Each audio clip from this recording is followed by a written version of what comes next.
약할 때 강함 되시네.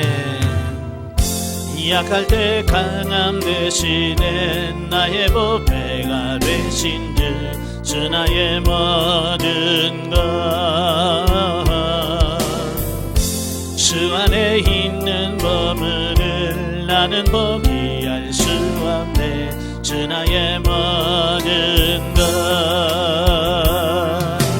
예수 어린 양 존귀한 이름. 예수 어린 양 존귀한 이름. 십자가 죄사하셨네. 주님의 이름 찬양해. 주 나의 모든 것. 쓰러진 나를 세우고 나의 빈자를 채우네. 주 나의 모든 것. 예수 어린 양 존귀한 이름. 예수 어린 양 존귀한 이름. 아멘. 기도하겠습니다. 은혜로우신 아버지 감사합니다. 오늘도 우리를 사랑하셔서 훈련의 랑소로 인도하시고 요한복음의 말씀을 같이 상고하게 하셔서 감사합니다. 오늘도 말씀을 나눌 때 그 말씀들이 살아있는 말씀이요 생명의 말씀이 될 수 있도록 성령님 도우시고 은혜 베풀어 주옵소서. 시정을 맡겨오며 예수님의 이름으로 감사하며 기도합나이다. 아멘. 예, 이 시간에 우리 요한복음을 같이 보도록 합니다. 우리 교재 133페이지입니다. 133페이지에 오시면 요한복음의 서론적 이해가 나오게 되어지는데요. 1 제목, 헬라의 원전에서의 제목은 카타 요한넨, 즉 요한에 의한이라고 이렇게 붙여져 있어요. 그래서 본서의 저자인 요한의 이름을 따라서 붙여졌다라고 볼 수 있고요.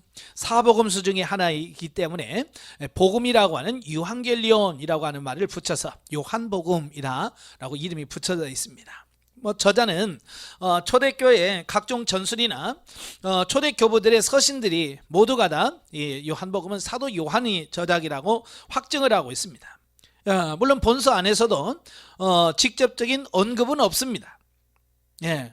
그러나 그 내용적인 전체를 살펴보면 분명 저자가 첫째, 예수님의 행적과 사역을 직접 목격한 자, 보지 않고는 쓸 수가 없는 이야기들이 많이 있어요. 그 다음에 예수님의 사랑하는 제자라고 표현하고 있고요. 또 이렇게 볼 때에 저자는 분명히 예수님의 12사도 중에 하나일 거예요. 그런데 본문에서는 다른 제자들의 이름은 다 나오는데요, 유독 사도 요한 이름만 안 나와요. 잘. 예, 그리고 대신에 뭐라고 나오냐면 예수님의 사랑하시는 제자라고 하는 어떤 그런 이름을 붙이는 거예요. 자, 이런 걸 봤을 때 요한은 자기가 직접 썼음에도 불구하고 자기 이름을 드러내지 않는 거죠. 예, 이것은 다른 공간복음, 마태복음, 마가복음, 누가복음엔 요한이라는 이름이 참 많이 나오죠. 자, 그런데 요한복음에서는 요한이라는 이름이 잘 안 나온다는 것도 특징 중에 하나다라고 이렇게 볼 수 있습니다. 12사도 중에 한 사람이 사도 요한은요, 아버지가 세베대고요, 그의 어머니가 살로메, 이 부부 사이에서 태어났고요, 사도 야고보의 동생입니다. 그의 가정은요, 많은 싹군을 둘 정도로 비교적 부유한 편에 속했고요, 베세다 혹은 그 부근이 고향인 듯 합니다. 또한 사도 요한은 본래 세례 요한의 제자였던 것으로 추측할 수 있고요. 때문에 요한은 본서에서 예수님이 하나님의 아들이시며 우리 구주이심을 증거하는 데 있어서 공간복음에 비해서 세례 요한의 증거들을 아주 비중 있게 다루고 있죠. 사도 요한은 예수님의 수제자인 베드로와 자신의 형인 야고보와 더불어서 예수님의 총애를 가장 많이 받은 제자였습니다. 그래서 항상 예수님이 따로 제자들을 불러갈 때 이 세 제자 베드로, 야고보, 요한을 따로 데려가죠. 그만큼 사랑을 많이 받는 제자였다는 겁니다. 그래서 본서에서 요한은 자기 자신을 가리켜서 주의 사랑하시는 제자라고 거듭 표현을 하고 있죠. 또 요한은 자기 형 야고보와 함께 그 우레의 아들 보아너게라고 하는 별명을 예수님께서 주어질 만큼 좀 뭐라 그럴까요? 성격이 열정적이고 열심적인 어떤 과격한 어떤 이런 성품이었다라고 우리가 볼 수 있습니다. 또 그는 예수님께서 십자가에서 운명하시기 직전에 예수님으로부터 그의 모친인 마리아를 잘 부탁한다라고 하는 명을 받을 만큼 아주 친밀한 자였고요. 그만큼 어찌 보면 제자 중에서 가장 믿을 만한 제자. 그러니까 자기 어머니를 맡겼겠지. 그만큼 주님으로부터 신뢰를 받고 사랑을 받은 요한이었다라고 하는 겁니다. 그래서 나중에 그가 별명이 뭐요? 사랑의 사도라는 별명을 붙이거든요. 그만큼 그가 사랑을 강조하는 것은 뭘까요? 그만큼 예수님의 사랑을 많이 받아봤기 때문에 사랑의 사도가 될 수 있었다라고 하는 것. 우리 사람도 그래요. 사랑을 받아본 사람이 사랑을 할 수 있어요. 사랑을 받아보지 않은 사람은 사랑할 수가 없습니다. 그래서 이 자녀들도 사랑해야 되고 성도들도 많이 사랑해야 돼요. 그래서 교회에서 우리 교회는 왜 사랑이 없냐라고 말하지 말고 이분들이 사랑을 받아본 적이 없구나. 그래서 사랑을 많이 베풀어야 돼. 그래서 사랑을 받아본 만큼만 사랑할 수 있거든요. 오순절 이후에 사도 요한은 베드로와 더불어서 초대교회 설립의 핵심적인 인물이었고요. 바울에 의하면 교회의 기둥 같은 일꾼이라고 칭합니다. 자, 초대교회 많은 전설에 따르면 사도 요한은 그의 노년을 에베소에서 설교와 저술 등의 일로 보내다가 그 도미티아누스 황제가 기독교를 박해할 때에 반모섬으로 유배되었고요. 그곳에서 요한계시록을 기록했다라고 말합니다. 또 사도 요한은요, 본서와 요한계시록 외에도 요한 1서, 2서, 3서를 저술한 것으로 알려져 있고요. 그 도미티아누스가 죽고 나서 바로 그 다음 황제인 네르바가 황제가 되었을 때에 반모섬에서 풀려나게 됩니다. 그래서 풀려나서 다시 에베소로 와서 마지막 거기서 죽을 때까지 에베소에서 사역한 것으로 전해지고 있습니다. 기록 연대와 기록 장소를 보면 본서의 기록 연대는 다른 복음서와 좀 마찬가지로 언제 기록됐는가 확정하기가 좀 어려워요. 그러나 대체로 이 본서가 공간복음서가 모두 기록된 후에 되었다는 데는 의견의 일치를 보고 있습니다. 그러니까 사복음서 중에서 맨 마지막에 기록됐다라고 하는 거죠. 그렇다면 적어도 AD 70년 이후에 기록된 것으로 보아야 합니다. 자, 그런데 요한복음을 최초로 언급한 초대교부 이그나티우스는 일반적으로 AD 107년 혹은 117년경에 사망한 것으로 알려져 있기 때문에 본서는 그가 죽기 전에 언급을 했기 때문에 그 전에 기록되었을 것이다 라고 하는 겁니다. 또 1935년 그 로버트에 의해서 발견된 라이렌즈 단편에서 본서의 일부가 수록되어 있는데요.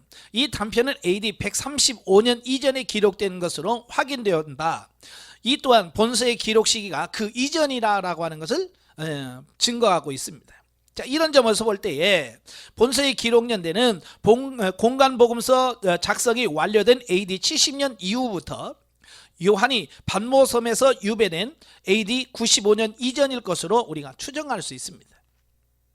그리고 본서에서는 예루살렘 함락에 대한 암시가 전혀 없다는 것. 왜냐하면 이미 예루살렘이 멸망해서 없어졌기 때문이거죠. 또 요한이 에베소로 건너가는 것은 사도 바울이 에베소를 방문한 이후에 훨씬 이후인 점 등을 여러 상황으로 볼 때에 대부분의 학자들이 주장하는 바는 AD 85년에서 90년경에 요한복음이 기록됐다라고 이렇게 봅니다. 그리고 기록된 장소도 에베소라고 볼 수 있겠죠. 에베소는 그가 마지막에 사역을 한 곳이고 또 지역의 중심지로서 정치, 경제, 문화, 종교 등이 매우 번영하였고 당시 인구는 약 20만 명 정도였다라고 봅니다. 지금의 20만 명은 그렇게 큰 도시는 아니에요. 그렇지만 그때 당시는 20만 명이면 진짜 큰 도시 중에 하나거든요. 네 번째, 기록 동기와 배경을 보면 본서의 1차 대견 수신인은 요한이 사역했던 에베소 교회를 중심으로 한 그 소아시아 교회들의 성도들이었습니다. 그들 중에는 유대인 출신도 있었고 이방인 출신들도 같이 섞여져 있었죠. 그래서 이제 교회가 갓 설립되었던 이 당시의 성도들은 로마 정부의 핍박도 받았지만 또 그 유대교 및 당시 헬라 종교 철학으로부터 거센 교리적 도전에도 직면해야 됐다라고 하는 겁니다. 그러니까 교회는 로마 정부와 또 유대교와 또 헬라 종교 철학과 연합된 그 영주들의 공격이 아주 심한 그때였다라고 하는 거죠. 그래서 그들에게 교훈을 주기 위해서 이 요한복음을 기록한 겁니다. 그래서 먼저 유대인 출신의 성도들에게 주어지는 메시지가 있죠. 그래서 먼저 유대인 출신의 성도들은 주로 구약과 신약의 관계, 그리고 유대교와 기독교의 관계의 미정립 문제로 큰 갈등을 겪어야 했대. 그죠? 이 초대교회는요, 이 구약에서 신약으로 넘어간다고 말이에요. 그리고 유대인들은 구약만 믿지 신약은 안 받아들여요. 그러니까 이런 관계 속에서 어떻게 이걸 연결시켜 줄 것이냐라고 하는 부분이고요. 또 유대교에서 기독교로 넘어가는 그 과정 속에서 유대교와 기독교의 어떤 그런 차이점이 뭐냐, 이런 부분들을 분명히 재정립시켜야 될 필요성이 있었다라고 하는 겁니다. 그래서 오순절 직후에는 예수를 믿는 교회 공동체와 유대 공동체가 별로 큰 문제가 없이 병존했습니다. 그죠? 그래서 성전에서 같이 모여서 기도도 하고요, 예배도 드렸어요. 그런데 시간이 갈수록 그 갈등이 첨예하게 노출되는 겁니다. 그리고 이 요한이 본서를 기록할 무렵에는 유대인 성도들이 예수님에 대한 신앙 고백을 하면 그들이 전통적으로 속해 있던 유대인 공동체로부터 단호히 추방 조치를 당하고 또한 하나님을 믿지 않는 자로 간주했습니다. 예. 그 유대교의 입장에서는 예수님은 누구예요? 이단이잖아요. 그죠? 그러니까 그들의 입장에서는 이 기독교를 멀리할 수밖에 없는 거예요. 그래서 사도들은 그들에게 예수님은 하나님의 아들로서 그분을 믿는 것이 곧 하나님을 믿는 것과 동일하다. 유대교에서 너희들은 예수 믿는 자는 하나님 믿는 게 아니야 라고 말했을 때, 아니야, 예수님은 하나님의 아들이야, 그러니까 예수님 믿는 것은 곧 하나님을 믿는 거야 라고 하는 그런 이런 부분을 확인시켜 줘야 돼요. 또 주님이 주시는 신약은 구약과 다른 것이 아니라 구약을 확장 계승한 것이고, 또 주님의 성육신 강림으로 구약 시대가 신약 시대로 발전되었음을 확인시켜야만 했다는 겁니다. 그리고 오히려 유대인이 구약 전체가 아니라 일부 내용만을 유대 민족주의 입장에서 인본주의적으로 곡해하여 바로 그 구약을 주신 하나님과 동등한 하나님의 아들이신 예수님께서 구약의 내용을 성취하시고 새로 주신 신약의 복음을 받아들이지 않은 오류에 빠진 것임을 변증해 줄 필요가 있었다라고 하는 겁니다. 그러니까 유대인들에게는 이런 그들의 가지고 있던 기본적인 가치관들을 변화시켜 줘야 될 목적이 있었다는 겁니다. 그래서 요한복음을 기록했다는 겁니다. 자, 한편 이방인 출신, 지금 교회 안에는 이방인도 있고 유대인도 있잖아요. 그러니까 앞부분은 유대인들에게 주어진 부분이라면, 자, 그 이방인 출신 성도들에게도 따로 준 말씀이 있어요. 그게 뭐냐? 그들도 역시 교리적 혼란에 빠져 있기는 마찬가지였다. 이방 출신 성도들은요, 당시 로마 제국에 풍미했던 그 헬라 종교 철학의 한 유파인 영지주의자들로부터 주로 예수의 절대적 신성에 대한 도전, 아니면 제2위 성자이면서도 타락한 죄인의 구주가 되시게 하여 성육신하시어서 동시에 인간이 되셨던 주의 인성에 대한 도전에 직면했다라고 하는 겁니다. 즉 헬라 사상에서 유래한 영지주의 분파로서는 성육신하신 예수님의 인성을 부인하는, 즉 가연설을 주장하는 케린티아파와 그와 반대로 예수님의 신성, 그리스도의 신성을 부인하는 에비온파의 영향으로 우리 주 예수님의 신인 양성론에 입각한 당시 교회의 신학적 기반이 크게 위협을 받고 있었다라고 하는 겁니다. 그러니까 이 헬라 사상은 영과 육을 완전히 구분하죠. 분리를 해버립니다. 그러니까 그 헬라 철학의 사상 가지고는 이 예수님이 성육신, 특별히 신인 양성론, 참 하나님에서 참 인간이라고 하는 부분은 이 헬라철하고는 도무지 이해가 안 되는 부분이에요. 그래서 그들이 그 신인 양성론을 그들이 입장에서 받아들일 수 있는 이론을 제시한 게 가연설이에요. 예, 가연설이라는 것은 예수님이 사람으로 온 것이 아니고 그냥 인간 예수 안에 영으로 임했다는 거예요. 예, 그리고 그 예수님이 십자가에 못 박아 죽을 때에 예수님은 떠나가셨다. 예, 그러니까 예수님이 인간이 된 게 아니에요. 그래서 그 인성을 부인해 버리고요. 예, 에비온파는 반대로 예수님의 신성을 부인합니다. 그는 우리가 똑같은 사람이어서 그렇게 주장을 합니다. 왜냐하면 헬라 철학의 입장에서 도무지 이 성육신에 대한 부분이 이해가 안 되는 거예요. 여러분, 이해가 안 되면 믿어야죠. 그죠? 이해를 해야지. 안 된다고 자기가 이해하기 쉽게 바꾸면 안 되죠. 예, 오늘날도 마찬가지. 많은 사람들이 성경을 읽다가 이해 안 되면 자기식으로 해석을 해버려요. 예, 안 해요. 그래서 사도 베드로도 그래. 사사로이 풀지 마라. 예, 계시록의 사도 요한도 그러잖아요. 하나님의 계시를 함부로 풀지 마라. 예? 우리가 하나님께 기도하면서 성경이 뭘 말씀하시려고 하는지를 정확하게 성경의 입장에서 우리가 이해할 수 있어야 돼. 자, 이렇게 볼 때 초대교회 당시 구약적 배경이 있는 유대 출신 성도들은 주로 우리 주님을 정점으로 한 구약과 신약의 관계, 또 하나님과 예수님의 관계에 대한 신학적 도전을 받고 있었고요. 네, 그리고 구약적 배경이 없는 이방인 출신 성도들은 우리 주 예수님께서 동시에 가리신 절대적 신성과 인성의 어느 한 부분, 곧 주님은 태초부터 세워진 구속의 원리에 따라 본래 제2위 성자 하나님이시면서도 성육신 하셔서 우리의 구주가 되신 신인 양성을 가졌다는 사실에 대하여 도전을 받고 있었음을 알 수 있다.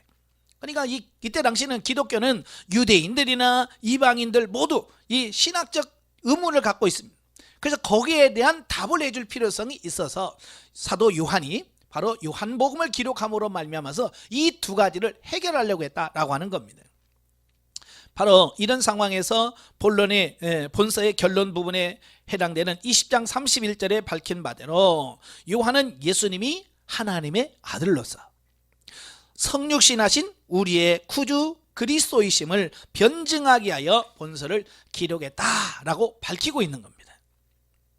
자, 이런 동기하에서 본서를 감에 있어서 요한은 공간복음서처럼 예수님의 공생의 사건들을 일일이 소개하기보다는 그 사건들 중에서 본서의 기록 목적에 적합한 사건들만을 선별적으로 기록하고 있다라고 하는 거예요.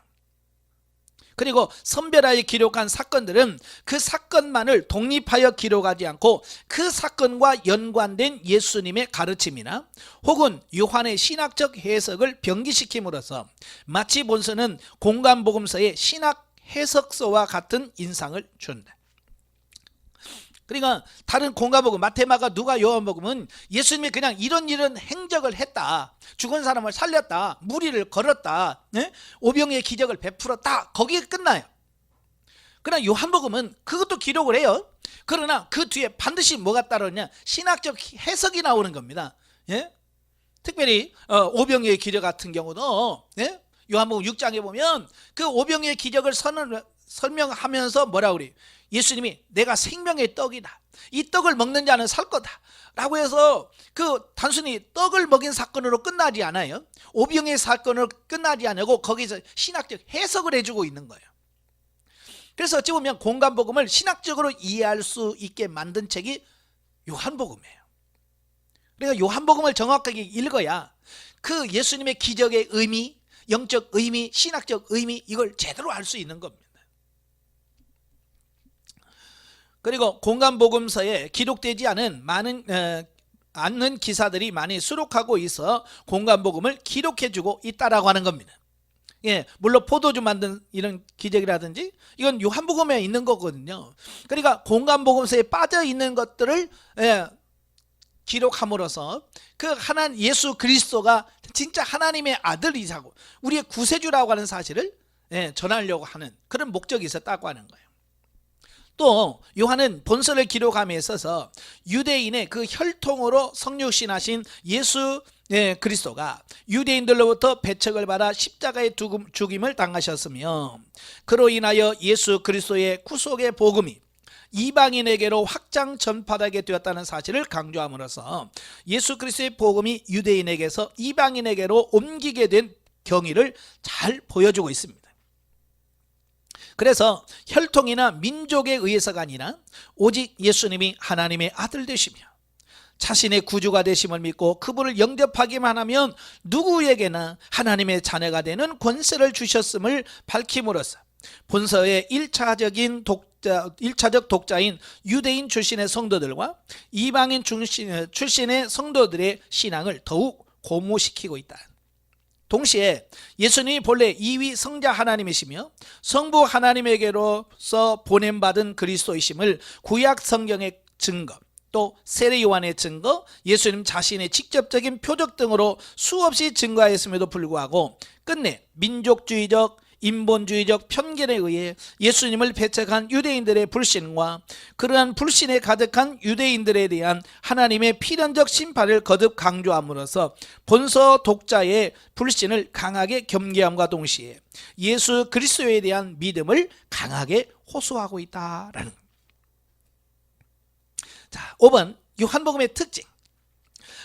요한복음은요, 기독교를 구약을 주신 하나님을 믿지 않는, 그리하여 역사적 정통성이 없는 신흥 종교의 하나로 몰아붙이는 유대주의자들과 또 헬라 사상의 영향으로 예수 그리스도의 신성과 성육심을 부인하는 이방인들에게 기독교 진리의 절대성과 유일성을 입증하고 이들로부터 초대교회 성도들을 보호하기 위해 기록된 일종의 변증서입니다. 자, 그러다 보니까 특징이 나오죠. 첫째, 예수 그리스도는 하나님의 아들 되심과 신성을 강조하며 주님의, 님자가 빠졌네요. 주님의 공생애를 외적 사건 자체로서가 아니라 거기에 담긴 신학적 의미를 보여주려는 의도에서 기록되었다라고 하는 겁니다. 아까 설명드렸죠. 다 공간복음은 그냥 예수님의 행적만 기록되어 있어요. 그러나 요한복음은 거기에 대한 신학적 의미를 기록해주고 있는 거죠. 또 두 번째, 나는 뭐뭐뭐이다 라고 하는 예수님의 자기 선언이 많습니다.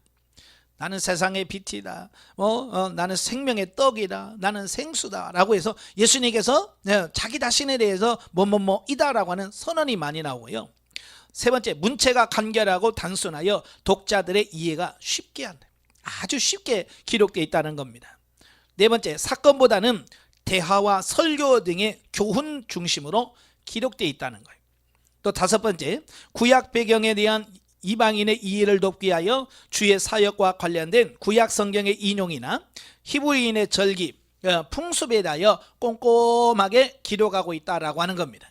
이것은 구약 성경과 유대인의 어떤 풍습을 잘 모르는 이방인들에 대한 배려라고 볼 수 있겠죠. 그래서 오늘 우리도 마찬가지예요. 설교를 할 때도 내 수준으로만 하면 안 돼요. 항상 성도들의 수준에서 그들이 이해하기 쉽게, 그들이 받아들일 수 있도록 쉽게 설교하는 것이 중요한 거죠. 여섯 번째, 빛, 어두움, 생명의 떡, 참 포도나무 등과 같은 상징적 표현들이 많이 사용되고 있고요. 일곱 번째, 공간복음에 나타나지 않는 사건들이 많이 보도함으로써 공간복음서를 보완하고 있다라는 특징이 있습니다. 자, 141페이지에 오시면 신학적 이해가 나오게 되어지는데요. 예수 그리스도, 요한복음의 그리스도, 기독론을 보면 요한은 우리의 구속주로 세상에 오셔서 십자가의 순환을 당하시고 마침내 부활 승천하시고 또 갓 세워진 교회의 머리가 되신 예수님이 바로 하나님의 아들, 즉 삼위일체 하나님 중 제2위 성자 하나님으로서의 절대 신성을 가지신 분이라고 하는 부분에 초점을 맞추고 있습니다. 왜냐하면 아까도 말한 것처럼 영지주의자들이 자꾸 예수님의 신성과 인성을 부인하기 때문에 그걸 강조하고요. 특히 예수 그리스도가 하나님의 아들이시며 하나님이시다, 이걸 많이 강조하고 있습니다. 즉 요한은 죄를 대속하기 위하여 십자가 순환을 받으신 예수 그리스도를 다름 아닌 제2위 성자 하나님으로 소개하고 있는 것이다. 그리하여 이처럼 절대 신성을 가지신 성자 예수님께서 우리의 그리스도 곧 우리의 구주이니 주 안에서의 구원은 절대 완전함을 강력히 암시하고 있습니다. 이러한 사실은 먼저 본서에 보도된 예수님의 직접적인 자기 선언들 속에서 잘 나타나고 있습니다. 아까 이다라는 말이 많이 나오죠. 자, 내가 곧 생명의 떡이다. 나는 생명의 빛, 세상의 빛이다. 나는 양의 문이라. 나는 선한 목자라. 나는 부활이요 생명이니. 나는 길이요 진리요 생명이니. 내가 참 포도나무요. 예. 또 이외에 요한이 제시한 예수님의 7대 표적들이 나오죠.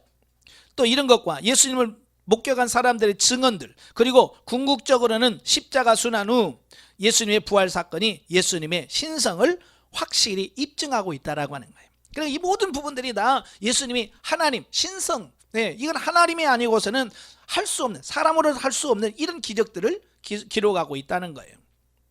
한편 요한은 제2위 성자 하나님이신 그분이 성육신 하셨을 때 완전한 인성을 소유하셨다는 사실도 또한 강조하고 있습니다. 그래서 인간으로서 할 수 있는, 느낄 수 있는 여러 감정적 표현을 씁니다. 그래서 예수님은 피곤하셨다. 그 다음에 예수님에서 목이 마르셨다. 또 눈물을 흘리셨다. 또 민망히 여기셨다. 또 우리와 또 사람처럼 십자가에 달려서 창사되었다 등 사람, 육신을 입은 사람만이 경험할 수 있는 부분들을 기록을 해요. 결국 요한이 소개하고 있는 그 그리스도는 근본 제2위 성자 하나님으로서 아담의 타락 직후 세워진 인간 구속의 법을 세우신 하나님, 삼일체 하나님 중 한 분이신 동시에 그 법을 직접 성취하시기 위하여 성육신하사 완전한 인성까지 취하신 후 십자가의 순환을 통하여 우리의 구속 사역을 완성하시어 우리에게 절대적 구원의 보장을 주시는 능력과 사랑의 구주시다라, 구주이시다라고 하는 것을 강조하고 있는 겁니다. 자, 두 번째, 요한복음에 나온 구원론. 천국과 영생은요, 하나님의 아들이시며 그리스도이신 예수님을 믿고 그의 구속의 복음을 받아들일 때만 가능하다, 이걸 강조하고 있어요. 자, 성부 하나님은 성자를 통한 구속 섭리를 세우시고 또 태초부터 종말까지 그의 섭리를 진행시키죠. 그게 성부 하나님의 사역입니다, 구속사 중에. 그 다음에 성자 예수 그리스도께서는 그 성부의 계획에 따라서 인간의 죄를 되속하사 완전한 구원의 길을 예비하셨습니다. 그리고 성령 하나님은 예수 그리스도의 구속 복음을 복음 전파자들을 통해서 세계 만민에게 전해주신다. 따라서 이제 구원을 얻기 위해서는 죄인에게 요청되는 것은 뭐냐? 그냥 마음을 활짝 열고 주님의 복음을 믿고 받아들이는 거예요. 이러면 구원받는다는 겁니다. 그때 당시 이스라엘 유대인들이 율법을 지키고 구원받는다고 하는 사실에 대한 반대죠. 율법을 지켜서 구원받는 것이 아니라 우리가 믿고 받아들이면 구원받는다. 이거 구원론에 대한 말씀을 하고 있고요. 세 번째로 요한복음의 종말론. 성도는 이 세상에 살고 있으나 이 세상에 속한 존재는 아니라는 사실을 명심하고 항상 천국의 소망을 잃지 않아야 한다.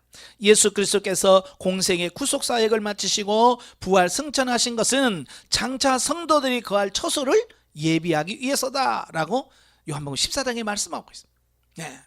그래서 내가 가는 것 때문에 걱정하지 마라, 근심하지 마라. 나는 처소를 예비하러 간다. 때가 되면 다시 와서 너희를 영접하겠다라고 말씀하죠.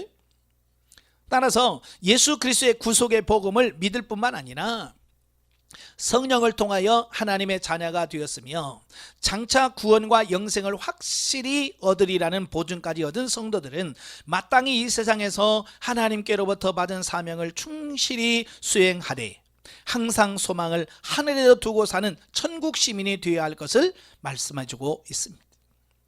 그냥 우리가 세월만 그냥 흘려보낼 것이 아니라 정말로 달란트 비유해서 말씀해야 되잖아요. 최선을 다해야 돼, 남겨야 돼. 바로 그 말을 말씀해주고 있습니다. 그리고 우리가 이 땅에 살면서 땅에다 소망을 두는 것이 아니라 하나님의 나라에다가 소망을 둬야 된다. 이걸 분명하게 우리가 말씀해주고 있습니다. 네 번째, 요한복음의 성령론. 어찌 보면 사복음서 중에서 성령론에 대해서 아주 가장 잘 설명해 준 서신이 성경이 바로 요한복음이다라고 볼 수 있겠죠. 예수님께서 부활 승천하신 후에 보혜사 성령 강림을 약속하셨죠. 그리고 성령 안에서 당신의 성도들과 함께 하신다라고 말씀해 주고 있습니다. 뿐만 아니라 성령을 받아라라고 예수님께서 말씀하셔요. 이 보혜사 성령님은요, 성도들 마음속에, 이 마음속이라고 되어 있지만 사실 영입니다. 영. 영 안에 내주하셔서 예수님께서 가르치신 모든 것을 생각나게 하며 또 진리 가운데로 인도하며 또 능력을 부어주사 능히 이 세상에서 복음 전파의 사명을 감당케 하고 또 하나님 나라와 그의 의를 위하여 살게 하신다. 바로 이게 성령의 이런 역사가 있어야 우리가 새로워질 수 있고 변화될 수 있는 거예요. 이런 성령의 역사가 없으면 구원 불가능한 거예요. 그래서 성공적인 그리스도인의 삶을 살려면 반드시 뭐가 필요하다? 성령 충만이 필요하다. 그걸 요한복음에서 말씀해 주고 있습니다. 그래서 성령 충만은 우리가 하나님의 백성답게 사는 필수예요. 아시겠죠? 그래서 우리가 늘 성령 충만하기 위해서 기도하셔야 돼요. 자, 그러면 요한복음과 현대성도, 요한은 예수 그리스도의 신성과 성육신에 대한 오해, 그리고 예수님을 기점으로 한 구약이 신약으로 발전 및 구속사적 시대의 변화에 대한 오해로 말미암아 기독교 신앙 정립에 많은 혼란을 겪고 있는 자들을 염두에 두고 본서를 기록합니다. 이것은 오늘날 우리 성도들에게 있어도 건강한 신앙생활을 위해서는 삼일체 하나님의 구속사역에 대한 올바른 지식을 갖는 것이 얼마나 중요한가를 잘 보여주고 있습니다. 그래서 이 하나님의 구속사역에 대한 올바른 지혜가, 이 지식이 있어야 돼요. 이 올바른 지식이 없다 보니까 많은 사람들이 이단에 넘어가는 거예요. 그래서 이런 동기에 쓰여진 요한복음은요, 태초 아담의 타락 직후부터 세워진 구속의 법과 태초부터 종말까지의 역사를 구약시대와 신약시대로 나눈 후 두 시대를 관통하여 예수 그리스도를 통한 구속의 법이 성취되게 하시어 그 구약과 신약의 기점에 예수님이 성육신하여 오셔서 일단 구속사역의 성취를 내용으로 한 구약을 성취하신 후 다시금 구속사역의 최종 시련인 천국 구원에 대한 새 약속, 곧 신약을 주시어 다시 역사가 이를 중심으로 세상 끝날까지 진행하게 하셨음을 보여준다. 그리고 무엇보다도 이러한 구속의 법과 크게 신약, 구약으로 나누어지는 구속사적 경륜의 성취를 위하여 오신 우리 주 예수님은 외면적으로는 인성을 가지신 인자이셨으나 기실은 구속의 법과 구속사적 경륜의 법을 직접 입법하신 삼일체 하나님의 한 분이신 성자 하나님으로서 절대 신성을 가진 분이었음을 보여줍니다. 또한 요한은 성부 하나님께서 독생자 예수님을 희생제물로 내어놓으시기까지 택한 죄인들을 사랑하셨다는 사실과 누구든지 예수 그리스도의 구속의 복음을 믿는 자들에게는 구원과 영생을 선물로 주셨다는 사실을 증거하고 있습니다. 자, 이런 요한복음을 통해서 오늘 현대를 살아가고 있는 이 현대 크리스찬들에게 주는 교훈이 뭘까? 첫째, 성부 하나님께서 세우신 주님의 그 구속사역을 구속의 근거로 이미 완성되었으나 이제 오고 오는 세대의 모든 택한 자들, 곧 주의 구속의 공로를 힘입어 구원을 얻는 자들이 주님의 구속사역의 은혜를 깨닫고 회개하여 구속의 은총을 실제로 누릴 자격을 갖출 때까지 충분한 시간을 얻기 위하여 주의 구속사역의 궁극적 실현은 세상 끝날까지 유보되었다라고 하는 것을 보여줍니다. 그러니까 이미 구원은 예수님께서 십자가에 못 박혀 죽으심으로 오순절에 성령 강림으로 임하심으로 이 구원은 완성이 됐어요. 구원은 시작됐어요. 그럼 언제 완성이 되느냐? 예수 그리스도의 재림이죠. 지금은 뭐예요? 진행 과정인 거예요. 유보된 거예요. 예수님이 재림하실 때 그 하나님의 구속 사역은 그때 완성되어지는 거예요. 예수 그리스도의 재림으로. 그리하여 현대는 인간의 죄의 근원인 사단과 인간의 죄를 구속하시려는 하나님 사이에, 그리고 죄로 오염된 이 세상과 일단 성취된 주님의 구속사역으로 도래하기 시작하였으나 아직 온전히 도래하지 않는 천국 사이에 첨예한 긴장이 있는 구속사적 준간기임을 깨닫는 날.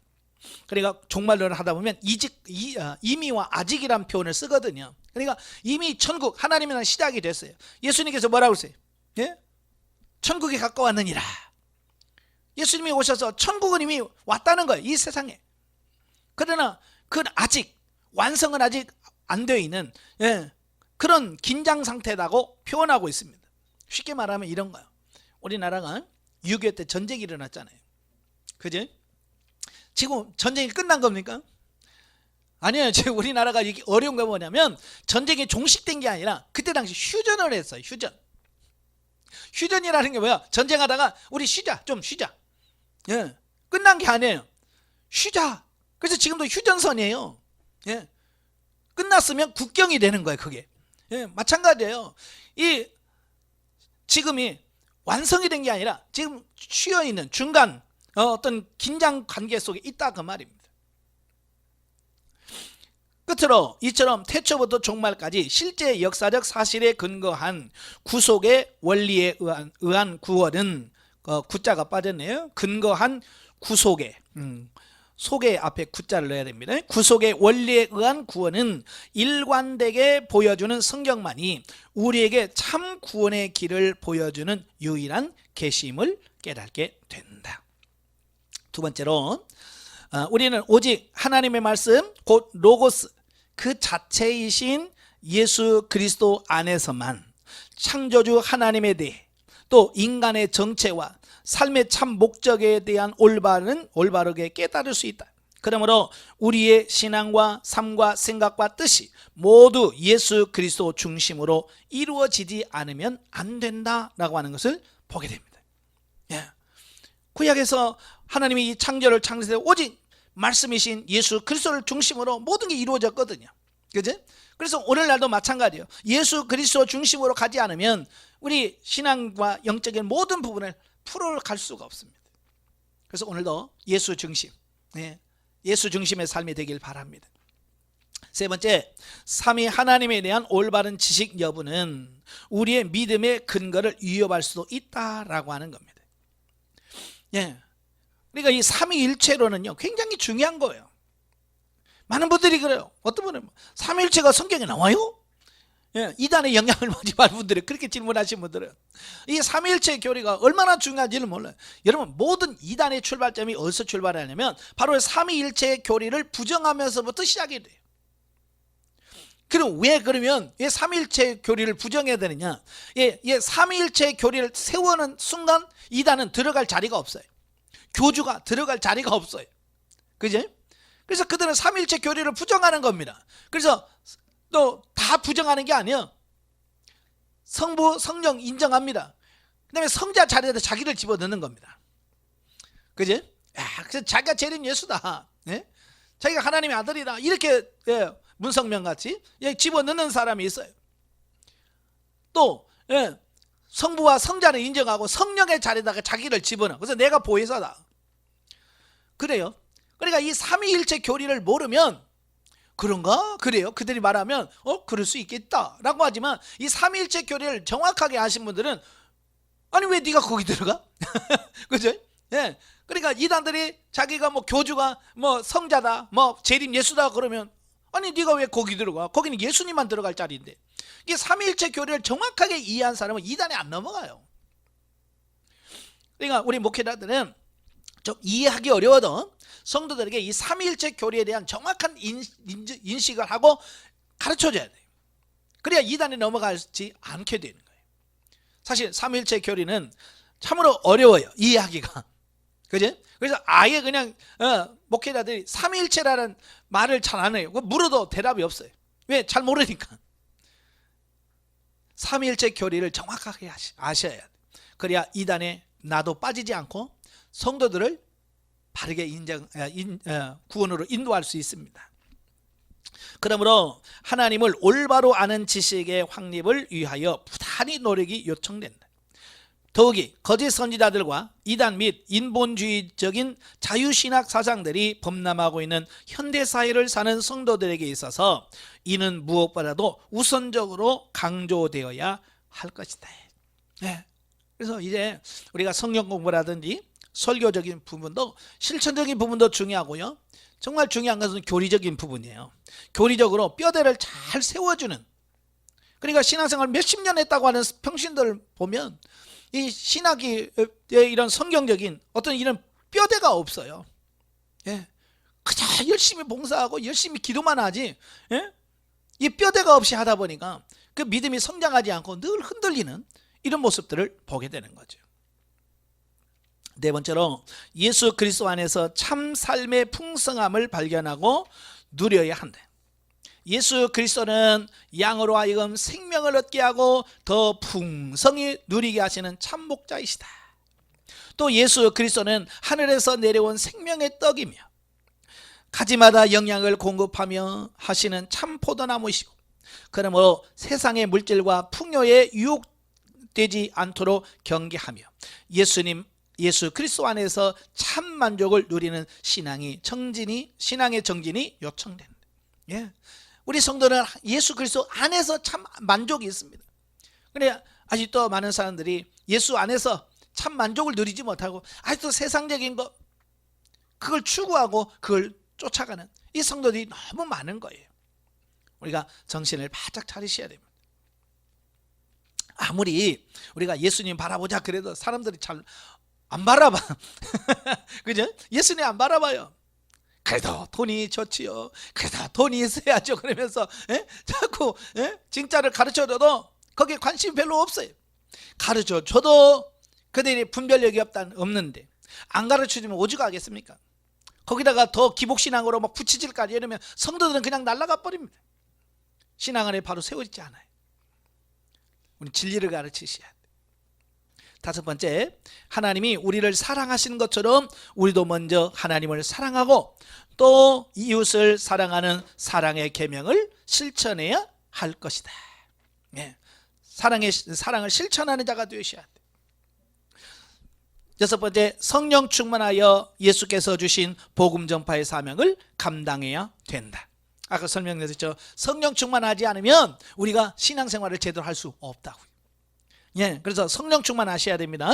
예, 일곱 번째, 이 세상의 삶에 안일하지 않고 항상 천국을 소망하는 삶을 살아야 한다. 참 성도들을 보면 이 세상에서 마치 천년만년 살 것처럼 세상에다 모든 소망을 두고 살아요. 안타깝죠. 그러지 말라고 해도 이게 안 돼요. 그죠? 예, 사실 우리도 잘 안 바뀌잖아요. 예? 기도할 때는 천국에도 소망이 가는데 눈 뜨면 다시 세상으로 돌아오고, 예? 현실로 돌아오는 이런 모습을 보잖아요. 목회자도 그런다면 평신도는 오직 하겠습니까? 여덟 번째, 포도나무 줄기를 중심으로 모든 가지가 서로 연결되어 있듯이 모든 성도는 예수 그리스도 안에서 하나가 되어야 한다. 참 이게 어려워. 교회 성도들이 하나가 되어야 되는데 이 하나 되는 게 어려워요. 몇 명 안 돼도 그렇게 갈등이 많은지 하나 되는 일에 힘써야 됩니다. 자, 구속사적 예를 봅니다. 147페이지 A 구속사. 본서는 글의 시작부터 매우 신비롭습니다. 태초의 말씀이 계시니라. 네. 요한은 메시아와 성령의 사역을 구체적이며 현실적으로 기록합니다. 태초부터 계시고 만물을 지으시며 말씀으로 이 땅에 오신 예수 그리스도에 관하여 잘 담아내고 있습니다. 메시아이신 예수님께서 거듭남에 대하여 말씀하시고 또 성령을 받으라고 제자들에게 말씀하셨다. 성령을 통하여 거듭남의 역사가 일어나게 되고 생수의 강이 흘러넘치며 이루자 되시는 그분이 우리와 함께 거하시겠다라고 말씀하시고 있습니다. 그래서 보혜사 성령이 오시면 죄와 의와 심판에 대하여 세상을 책망하실 것이며 우리를 모든 진리 가운데로 인도할 것이라고 말씀해주고 있습니다. 그러니까 우리가 성령 충만 받지 않으면 영적인 삶을 살 수가 없는 거예요. 그래서 늘 우리가 기도하셔야 돼요. 성령 충만은 다른 길이 없더라고요.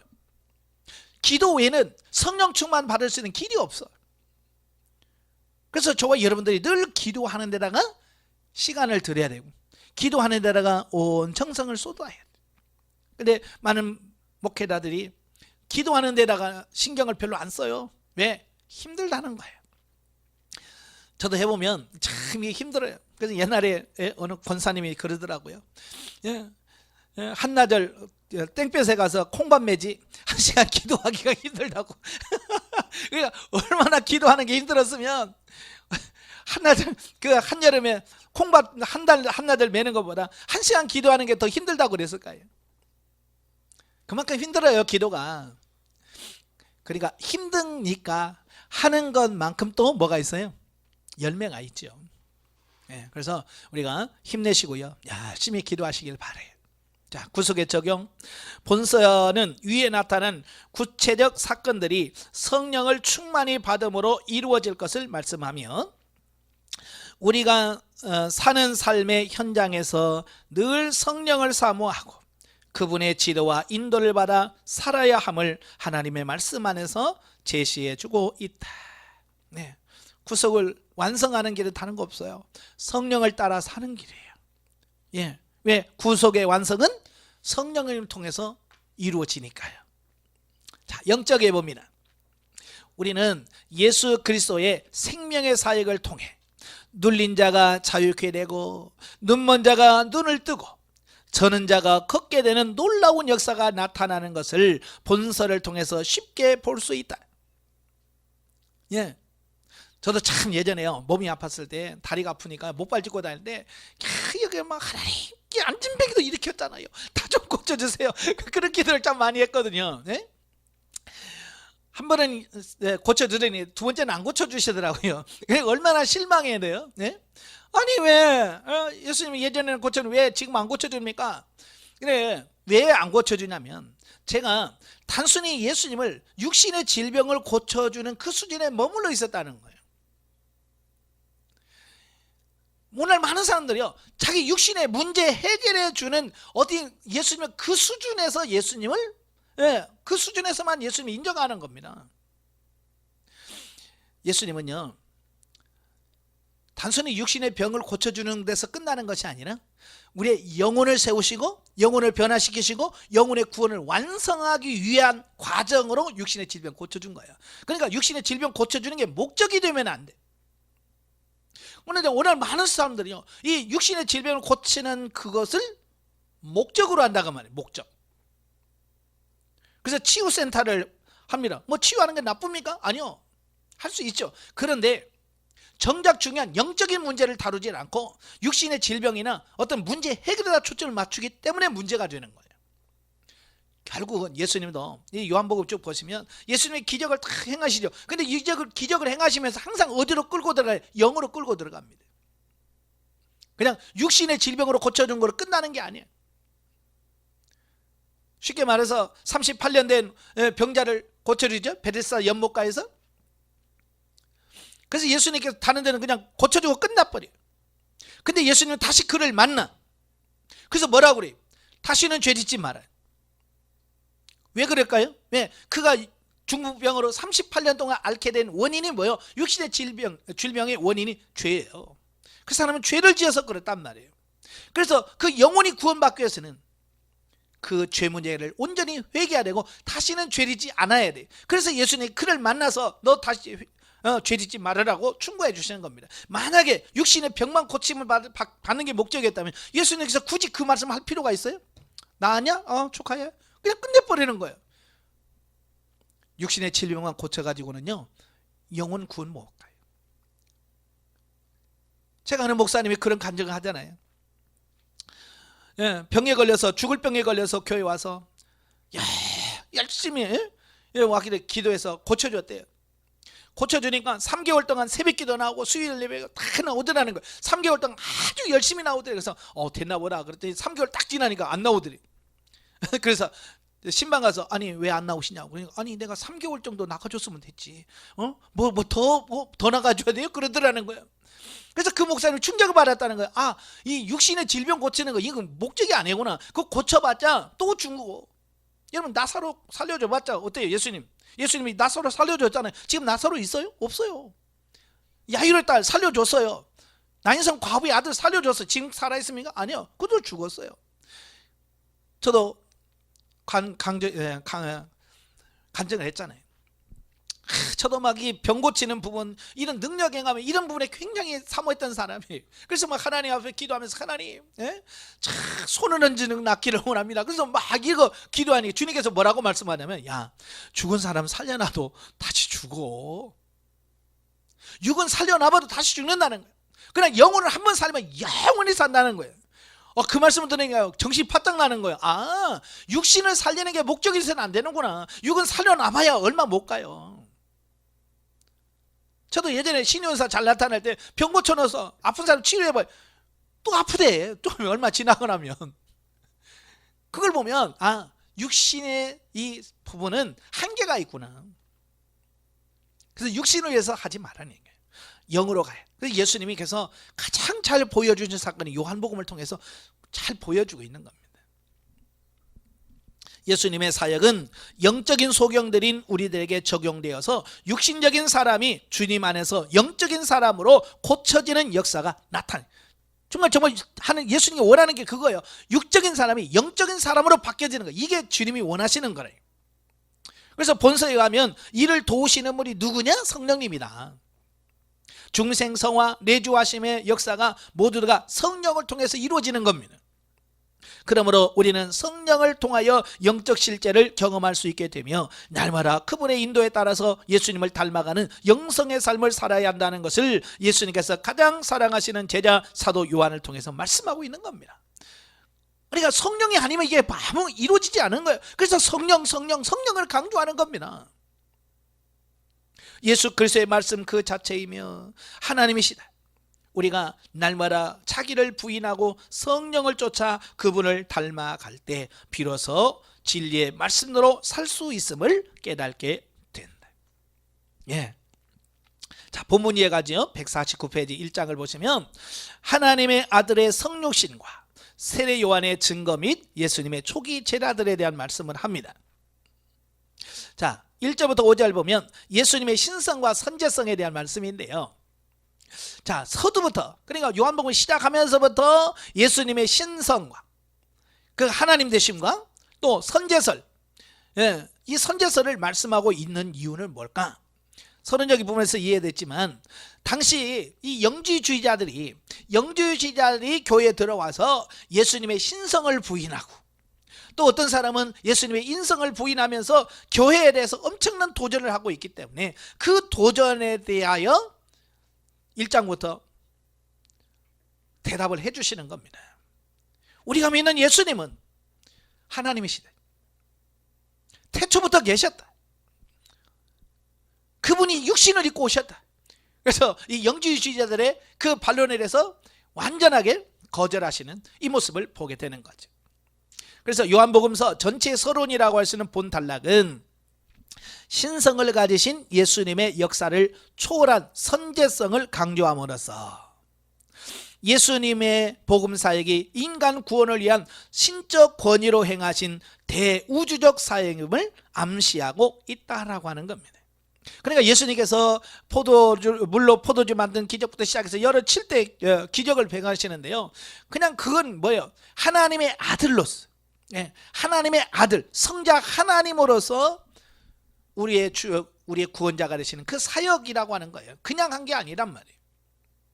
한편 예수님을 성자 하나님으로 호칭하지 않고 말씀으로 묘사한 것은 문자 그대로 예수님이 성육신 이전에는 말씀의 형태로 존재했다는 것이 아니라 예수님께서 성육신 이전의 단계에서 인간과 하나님 사이의 중개자로서 특히 계시의 전달자로서의 활약하셨음을 강조하기 위해서 예수님을 말씀으로 비유를 들고 있다는 겁니다.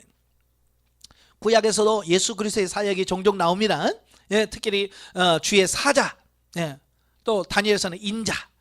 그래서 예수님도 구약에서 계속 말씀을 통해서 하나님과 인간 사이에 그 말씀을 통해서 계속해서 교통하시고 섭리하신 이 부분을 강조하기 위해서 예수님을 말씀이라 요한은 말씀으로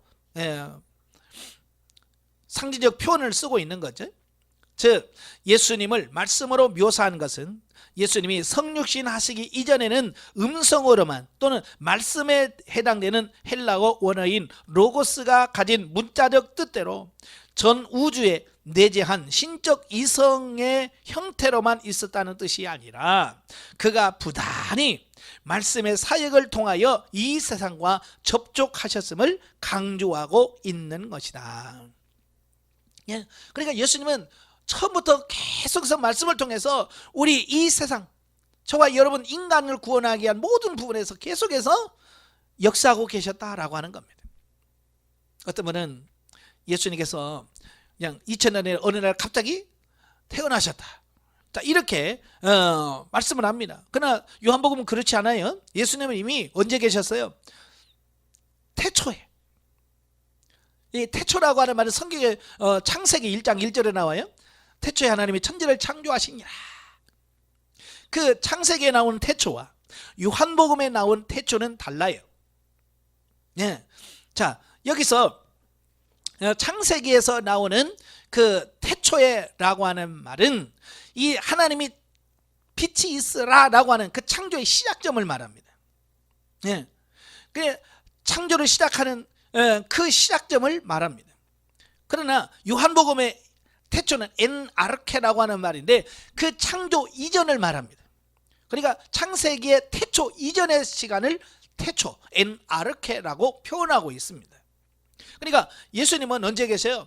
천지를 창조하시기 전에, 말씀으로 천지를 창조하시기 이전에 이미 예수님은 선지하고 계셨다. 그걸 강조하고 있는 겁니다. 뿐만 아니라 창조만 하고 끝난 것이 아니라 역사 속에 계속 예수님이 역사 가운데서 꾸준히 역사하시고 계셨다라고 하는 것을 우리에게 보여주고 있는 겁니다. 그분이 2000년 전에 예수님으로 오셨고 다시 천국에 올라가셔서 지금도 하나님 보좌 우편에서 저와 여러분을 위해서 사역하고 계시고 역사하고 계시다, 이걸 보여주고 있는 겁니다. 자 6절부터 18절까지면 예수님의 성육신과 증거자 요한의 등장입니다. 본단락이 말씀이 육신이 되어 임하신, 즉 초월적 신성을 가진 예수님께서 육신을 입고 인성을 취하신 사실에 관한 보도입니다. 다른 복음서들이 예수님의 성육신 탄생 사건을 있는 그대로 보도하는 데 치중한다면 요한복음은 예수님의 선구자 세례 요한의 등장과 성육신하신 사건의 신학적 의의와 목적, 그리고 성육신하신 주님에 대한 세상의 전반적인 그 반응을 함께 암시하고 우회적으로 표현하고 있다는 겁니다. 그러니까 다른 복음서에서는 그냥 예수님이, 마태복음 같은 경우는 그 예수님께서 그 요셉과 마리아를 통해서 그 태어나신 사건, 그리고 그가 태어나자마자 헤롯이 죽이려고 하는 어떤 그런 모습, 또 누가복음도 그 마구간에서 태어나게 된 배경, 이런 걸 쭉 역사적인 사건, 사실적인 어떤 증거를 하고 있습니다. 그러나 요한 복음에서만큼은 예수님의 탄생 기록이 없어요. 그죠? 마태복음이나 그런 누가복음 같은 예수님의 탄생 기록이 아니라 예수님께서 왜 인간으로 오시는 그 신학적 의의, 그리고 그렇게 오신 목적에 대해서 설명을 해주고 있습니다. 그리고 성육신하신 주님에 대한 세상적인 전반적인 반응이 뭐예요? 거부하셨다. 빛으로 오셨으나 세상의 어둠이 그를 반기지 않았다라고 표현하고 있습니다. 그러니까 이 사도 요한은 본래 예수님을 만나기 전에는 세례 요한의 제자였어요. 그러나 이 세례 요한이 예수님이 자기에게 세례를 받으러 오실 때 뭐라고 그래요? 봐라, 세상 죄를 지고 가는 하나님의 어린 양이로다 라고 하는 그 세례 요한의 증언을 듣고 나서 이분이 기다렸던 그 메시아야?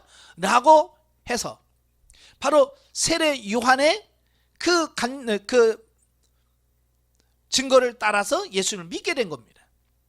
그러니까 그는 세례 요한의 제자였기 때문에 누구보다도 세례 요한에 대해서 잘 알고 있죠. 그죠? 예, 세례 요한에 대해서 누구나 잘 알고 있는 거예요. 그리고 세례 요한이 예수님을 메시아로 인정하고 증거하면서 특히 주님의 본성, 즉 제2위 성자로서 하나님의 독생자인 사실을 증거하였음을 강조하여 기록을 하고 있습니다.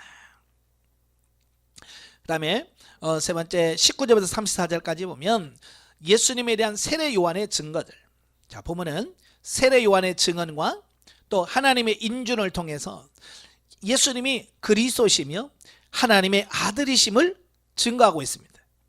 세례 요한은 먼저 메시아의 도래를 선포하는 가운데 이사야 40장 3절의 말씀을 인용하여서 그리스도의 길을 예비하는 선구자로서의 자신의 사명을 밝히고 있습니다. 이러한 세례 요한의 태도는 사람들로 하여금 모든 관심과 기대를 메시아에게만 두도록 만들기 위함이었다라고 하는 겁니다. 그러니까 사람들의 관심은 온통 어디에 있어요? 메시아에 관심이 있잖아요. 예? 그래서 이 세례 요한이 세례를 베푸니까 야 네가 그리스도냐, 정말 메시아냐 이제 질문하잖아요. 그러니까 그가 뭐라고 그래? 나는 그도 아니고 나는 그냥 단지 그분의 길을 예비하는 자다. 네? 자기 사명을 정확하게 인식을 하고 깨닫고 있는 사람이에요. 많은 사람들이 세례 요한이 자칫 잘못했으면 사람들이 야 네가 그리스도냐 그러면 맞아 그랬으면 어떻게 될까요? 많은 사람들이 요한을 메시아로 믿었을 거예요. 왜? 환경이 그랬으니까. 그러나 요한은 다른 사람이 네가 그리스도냐고 물어도 아니야 나는 그리스도가 아니야, 나는 그분의 신들매도 풀기도 감당치 못할 사람이야. 자기 자신을 낮추는 겁니다. 쉽게 말하면 자기 자신의 사명을 제대로 안 거죠. 오늘도 우리도 마찬가지예요. 내 사명, 내가 해야 할 일, 그게 뭔지를 정확하게 인정하고 인식하는 게 굉장히 중요합니다. 이윽고 예수님께서 자신에게 나오심을 보자 세례 요한은 사람들이 그토록 기다리던 메시아가 바로 예수님이라는 사실을 명확하게 증거합니다. 그래서 세례 요한은 예수 그리스도가 세상 죄를 지고 하는 하나님의 어린 양이다. 또 33절에는 성령으로 세례를 주시는 이다. 세 번째로 하나님의 아들이라고 표현하고 있습니다. 예. 이렇게 정확하게 알고 있어야 정확하게 전달할 수 있을 거 아니에요. 그죠? 그래서 우리가 성경도 마찬가지로 정확하게 알아야 돼요. 그래야 바르게 전달할 수 있습니다. 35절부터 51절까지 보면 예수님의 처음 제자들에 대한 말씀인데요. 자, 보면은 그리스도 되신 예수님께서 공생의 사역을 본격적으로 시작하기에 앞서서 제자들을 부르시는 사건이 소개되어지고 있어요. 제자들 곧 사도로서 예수님 생전에는 그분을 도와 복음 전파에 있어 보조적 사역을 담당하였다.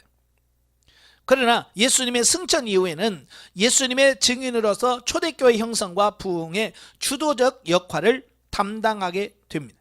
그죠? 예수님이 살아계실 때는요, 제자들은요 그렇게 두각을 나타나질 않아요. 그냥 예수님께서 둘씩 짝을 지어 보내서 병자도 고쳐보고 이렇게 훈련을 열심히 합니다. 본격적인 사역은 예수님께서 십자가에 못 박혀 죽으시고 나서 부활하시고 나서 성령 충만 받고 나서 이제는 제자들은 이제 보조적 사역이 아니라 주도적 사역으로 바뀌어요. 여러분도 이 보조적 사역에서 주도적 사역으로 바뀌어지시길 바랍니다. 예. 저들은 예수님께서 인간 구속을 위하여 성육신 하신 것과 대속 죽음을 당하시고 부활 승천하셨음을 처음부터 끝까지 곁에서 지켜보았기 때문에 이를 온 세상에 능력 있게 증거할 수 있었던 산 증인들이었다. 이건 굉장히 중요한 거예요. 예. 그러니까 예수님의 제자들이 목숨 걸고 심지어 사도 요한 빼고 다 순교했잖아요. 그지?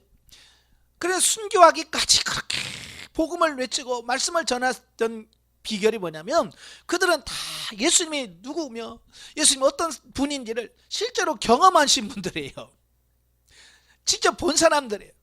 요한이 뭐라 우리는 직접 본 바요 만진 바요 같이 경험했던 그런 부분이란 말이에요.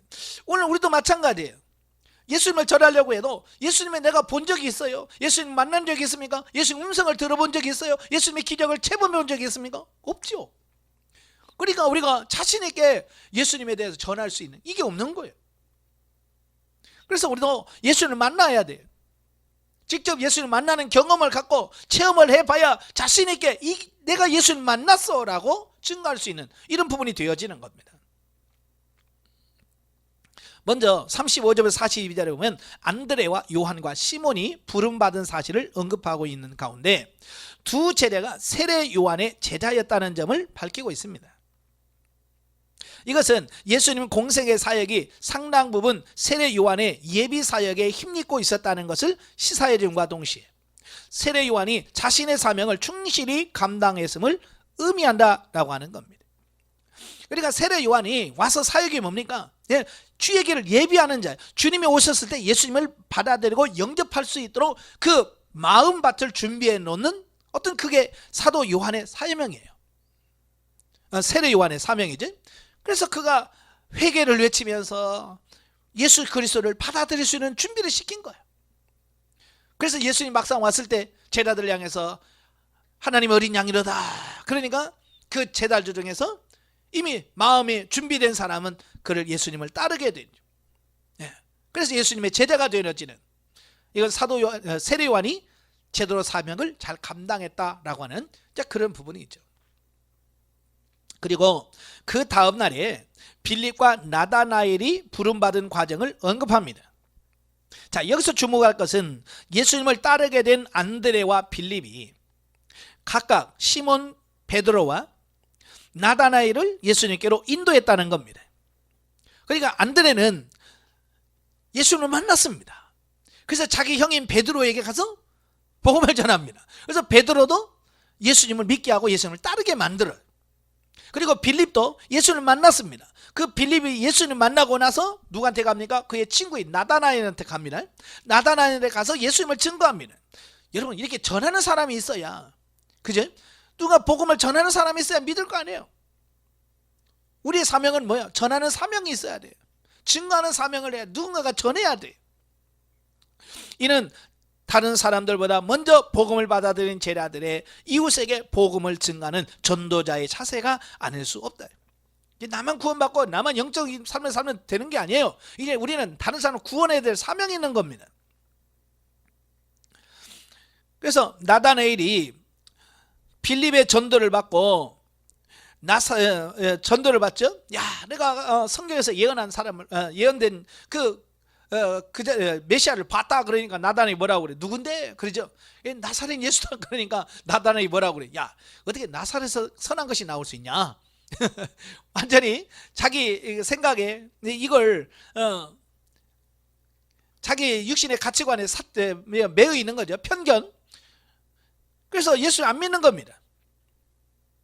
그러나 예수님을 만나는 순간 어때요? 그가 바뀌어집니다. 그래서 이 사고와 가치관이 바뀌어지기 전에는 예수를 만날 수가 없어요.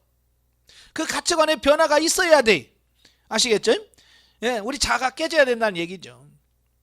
예수를 만나고 그가 고백합니다. 뭐라고 고백합니까? 당신은 하나님의 아들이요, 당신은 이스라엘의 임금입니다. 조금 전까지만 예수님 만나기 전에는 뭐라고 했어요? 야, 나사렛에서 무슨 선한 것이 나와? 그랬던 사람이 예수님 만나고 나니까 이렇게 바뀌어버리는 거예요. 오늘 우리도 마찬가지예요. 예수님 만나게 하셔야 돼요. 성도들 예수님 만나면 그들의 신앙이 바뀌어. 안 만나니까 계속 옛날 그 사고 가치관에 바뀌어서 육신의 것 추구하면서 그렇게 살아가는 거예요. 왜? 못 만나서 그래요. 만약에 나다나엘이 예수님 못 만났다면, 안 만났다면 어떻게 됐을까요? 죽을 때까지 에이 나사렛 무슨 그 선한 것이 나와, 그 생각에 사로잡혀서 계속 그렇게 살았다면 그는 예수님의 제자가 될 수도 없고요, 구원도 못 받았을 거예요. 그러나 어때요? 예수님 만나는 순간 자기가 가지고 있던 가치관이 깨져버린 거예요. 그러니까 고백하잖아요. 당신은 정말 하나님의 아들입니다. 그리고 참 임금이십니다라고 고백을 하죠. 이로 보아서 예수님께서는 나다나엘에게 단순한 스승으로서의 권위가 아니라 신적 권위와 위엄을 보이셨음을 알 수 있다. 자, 영적에 보죠. 나다나엘이 예수님을 알게 되네 예수님은 무화과 나무 아래에 있던 그를 먼저 발견하시고 그에게 구원을 베푸셨고 제자로 부르셨다. 예. 그러니까 나다나엘이 주님을 알기 전에 이미 주님은 알고 있었다는 겁니다. 이와 마찬가지로 주님은 우리가 하나님을 떠나 있을 때에도 우리를 돌보고 끊임없이 구원의 길로 인도하신다. 그래서 어떠한 처지에 있든지 구원의 감사가 넘치는 영적인 삶은 영혼의 기쁨이 넘침으로 고난도 이길 수 있다. 예, 하나님이 나와 함께 하시고 하나님 나와 동행 가신다는 사실이 어떤 고난이 와도 이길 수 있는 능력이 된다는 걸 꼭 기억하시고 승리하시기를 바랍니다. 기도하겠습니다. 하나님 아버지, 나다나엘은 예수님을 몰랐습니다. 그러나 예수님은 나다나엘을 알고 있었습니다. 그를 부르시고 주의 일꾼으로 세우셨습니다. 오늘 우리도 주님께서 부르시고 주의 일꾼을 삼으셨사오니 주어진 사명을 잘 감당할 수 있는 우리가 되어지게 하시며 세상이 참으로 힘들고 어렵습니다. 그 상황 속에서 우리가 진리를 바로 알고 깨달아서 바르게 전달함으로 영혼을 살리는 우리가 될 수 있도록 도와주시옵소서. 예수님의 이름으로 감사하며 기도합나이다. 아멘. 하나님께 드립니다.